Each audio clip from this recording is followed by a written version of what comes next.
broadband connectivity to government secondary schools and PHCs. Broadband connectivity will be provided to all government secondary schools and primary health centers in rural areas under the BharatNet project. Bharatiya Bhasha Pustak scheme. We propose to implement a Bharatiya Bhasha Pustak scheme to provide digital form Indian language books for schools and for higher education. This aims to help students understand their subjects better and in their language.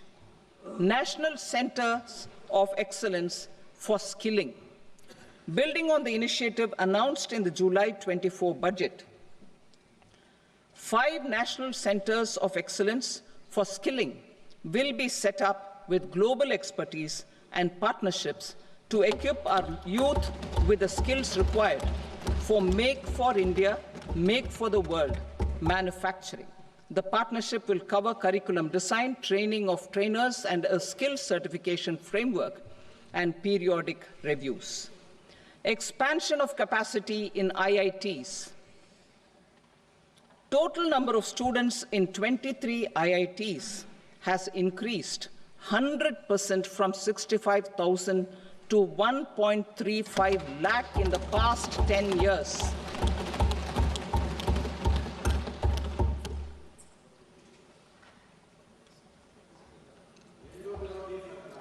Additional infrastructure will be created in the 5 IITs started after 2014 to facilitate education for 6,500 more students. Hostel and other infrastructure capacity at IIT Patna will also be expanded.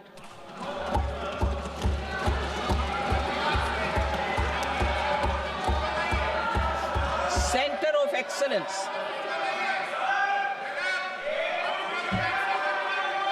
Center of Excellence in AI for Education. I had announced 3 centers of excellence in artificial intelligence for agriculture, health, and sustainable cities in 2023. Now a center of excellence in artificial intelligence for education will be set up with a total outlay of 500 crores. Expansion of medical education. Our government has added almost 1.1 lakh undergraduate and postgraduate medical education seats in 10 years, an increase of 130%. In the next year, 10,000 additional seats will be added in medical colleges and hospitals towards the goal of adding 75,000 seats in the next 5 years.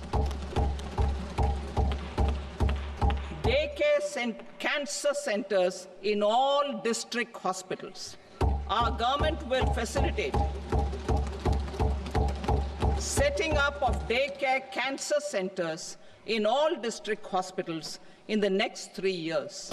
200 centers will be established in 25-26 itself. Strengthening urban livelihoods. Our government has been giving priority to assisting urban poor and vulnerable groups.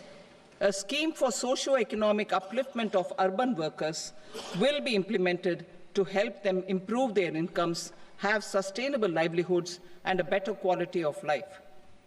PM Swanidhi scheme has benefited more than 68 lakh street vendors, giving them respite from high-interest informal sector loans. Building on this success, the scheme will be revamped with enhanced loans from banks, UPI-linked credit cards with 30,000 rupees limit, and capacity building support. Social Security scheme for welfare of online platform workers. Gig workers of online platforms provide great dynamism to the new age services economy. Recognizing their contribution, our government will arrange for their identity cards and registration on the e-Shram portal. They will be provided health care under PM Jan Arogya Yojana This measure is likely to assist nearly 1 crore gig workers.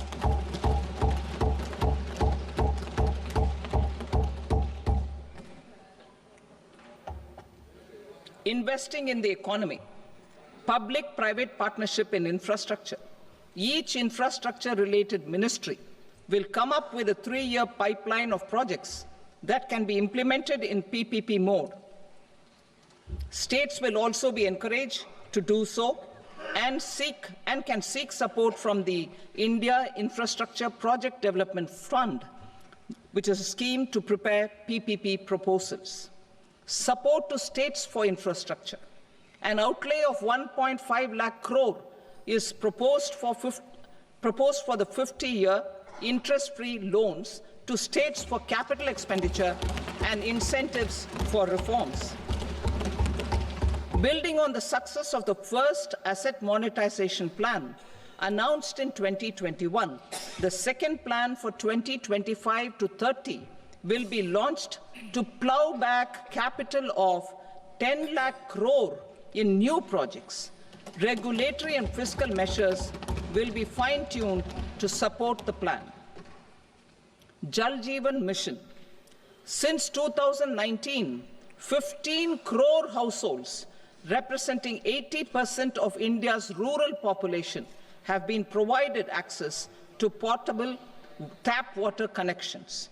To achieve 100% coverage, I am pleased to announce the extension of this mission until 2028 with an enhanced total outlay.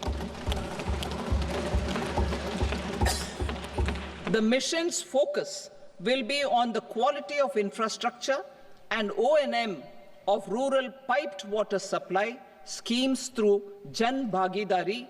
A separate MOU or separate MOUs will be signed with the states and union territories to ensure sustainability and citizen-centric water services delivery. Urban sector reforms. Building on the July budget proposals, urban sector reforms related to governance, municipal services, urban land and planning will be incentivized. Urban Challenge Fund. The government will set up an urban challenge fund of 1 lakh crore rupees to implement the proposals for cities as growth hubs, creative redevelopment of cities, and for water and sanitation purposes announced in the July budget. This fund will finance up to 25% of the cost of bankable projects, with a stipulation that at least 50% of the cost is funded from bonds, bank loans, and PPPs. An allocation of 10,000 crore is proposed in 2025-26. Power sector reforms. We will incentivize electricity distribution reforms and augmentation of intra-state transmission capacity by states. This will improve financial health and capacity of electricity companies. Additional borrowing of 0.5% of GSDP will be allowed to states contingent on these reforms. Nuclear energy mission for Vikasit Bharat. Development of at least 100 gigawatt of nuclear energy by 2047 is essential for our energy transition efforts. For an active partnership with the private sector towards this goal, amendments to the Atomic Energy Act and the Civil Liability for Nuclear Damage Act will be taken up. A nuclear energy mission for research and development of small modular reactors with an outlay of 20,000 crore will be set up. At least 5 indigenously developed small modular reactors will be operationalized by 2033. Shipbuilding. The shipbuilding financial assistance policy will be revamped to address cost disadvantages. This will also include credit notes for shipbreaking in Indian yards to promote the circular economy. Large ships above a specified size will be included in the infrastructure harmonized master list. Shipbuilding clusters will be facilitated to increase the range, categories, and capacity of ships. This will include additional infrastructure, facilities, skilling, and technology to develop the entire ecosystem. Maritime Development Fund. For long-term financing for the maritime industry, a Maritime Development Fund with a corpus of 25,000 crore rupees will be set up. This will be for distributed support and promoting competition. This will have up to 49% contribution by the government, and the balance will be mobilized from ports and from private sector. UDAN regional connectivity schemes. UDAN has enabled 1.5 crore middle-class people to meet their aspirations for speedier travel. The scheme has connected 88 airports, and operationalized 619 routes. Inspired by that success, a modified UDAN scheme will be launched to enhance regional connectivity to 120 new destinations and carry 4 crore passengers in the next 10 years. 4 crore additional passengers in the next 10 years. The scheme will also support helipads and smaller airports in hilly, aspirational, and northeast regional districts. Greenfield airports will be facilitated in Bihar to meet the future needs of the state. These will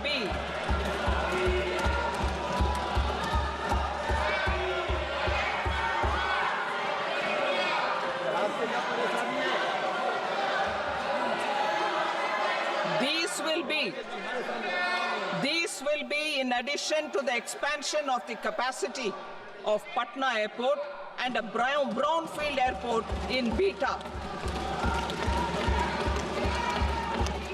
Western Kosi Canal project in Mithilanchal. Financial support will be provided for the Western Kosi Canal ERM project, benefiting a large number of farmers, cultivating over 50,000 hectares of land in the Mithilanchal region of Bihar. Mining sector reforms. Mining sector reforms, including those for minor minerals, will be encouraged through sharing of best practices and institutions of a state mining index. A policy for recovery of critical minerals from tailings will be brought out.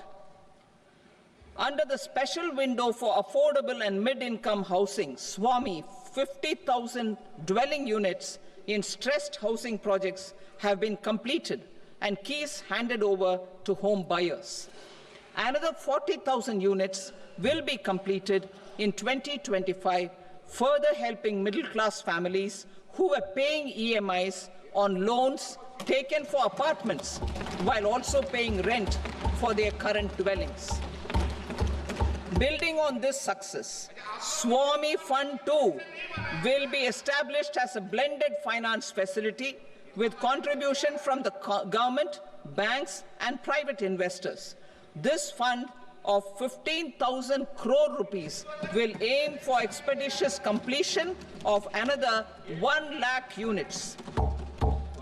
PM Gati Shakti data for private sector. For furthering PPPs and assisting the private sector in project planning, access to relevant data and maps from the PM Gati Shakti portal will be provided. Tourism for employment-led growth. Top 50 tourist destination sites in the country will be developed in partnership with states through a challenge mode. Land for building key infrastructure will have to be provided by the states. Hotels in these destinations will be included in the infrastructure harmonized list. The following measures will be taken for facilitating employment-led growth.